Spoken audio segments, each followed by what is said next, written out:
Her whole world was orange, shifting her head to one side, feeling the weight of the veil, hearing it rustle, her eyes strained to focus through the fine weave.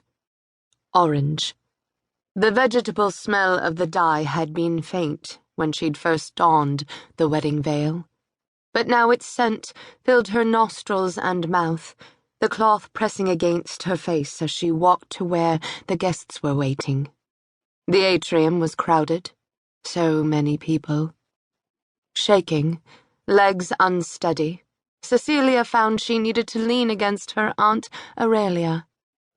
Through the haze of the veil, she could barely make out the faces of the 10 official witnesses, or that of the most honored guest, the chief pontiff of Rome.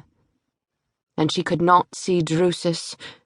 Perhaps he could not bear to witness her surrender. "Stand straight! You're too heavy," hissed her aunt, pinching the girl's arm. Biting her lip, Caecilia was led forward. The groom stood before the wedding altar, ready to make the nuptial offering. Her uncle Aemilius smiled broadly beside him. Aunt Aurelia, acting as presiding matron, deposited her charge with a flourish, then fussed with the bride's tunic. She was reveling in the attention and smiled vacuously at her guests, but the girl was aware that, for so crowded a room, silence dominated. Drawing back her veil, Caecilia gazed upon the stranger who was to become her husband. To her surprise, his black hair was close-cropped, and he was beardless. She was used to the long tresses of the men of Rome, and their odor. This man smelled differently. The scent of bath-water mixed with sandalwood clung to his body. Head bowed, she tried in vain to blot out his existence no more than a handbreadth from her side. But she need not have bothered. He made no attempt to study either her face or form. "The auspices were taken at sunrise," declared Aemilius. "The gods confirm the marriage will be blessed." Bride and groom sat upon chairs covered with sheepskin and waited while the pontiff offered spelt cake to Jupiter. There was a pause as they stood and circled the altar. Then the priest signaled Aurelia to join the couple's hands. Caecilia wished she could stop shaking. She had to be brave. She had to be dignified, but her body would not obey her. She was still quaking when Aurelia seized her right hand roughly and thrust it into the groom's. The warmth and strength of his grip surprised her.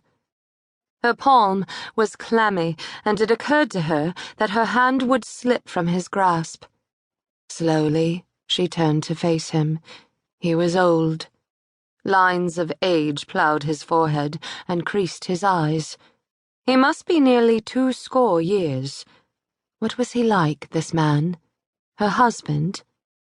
Aware that she should be making her vows to him in silence, she instead prayed fervently that the gods would take pity and not make her suffer too long or too hard in his keeping. His hand still encompassed hers. Before releasing her fingers, he squeezed them slightly, the pressure barely perceptible. She held her breath momentarily, amazed that the only mark of comfort she had received all day had been bestowed upon her by a foe. She scanned his face. His eyes were dark and almond-shaped, like the hard black olives from her aunt's pantry. His skin was dark too, sun-dark. A jagged scar ran down one side of his nose to his mouth. He was far from handsome. His toga and tunic were of a rich dark blue, making all stare at him for a difference other than his race. Yet his shoulders were held in a martial pose, no less a man for his gaudiness, it seemed, than the Roman patricians around him in their simple purple-striped robes, and the bridal wreath upon his head could have been a circlet of laurel leaves, a decoration for bravery, not nuptials. A golden bulla hung around his neck, astounding her. For a man did not wear such amulets once he'd stepped over the threshold to manhood. Only children wore such charms in Rome,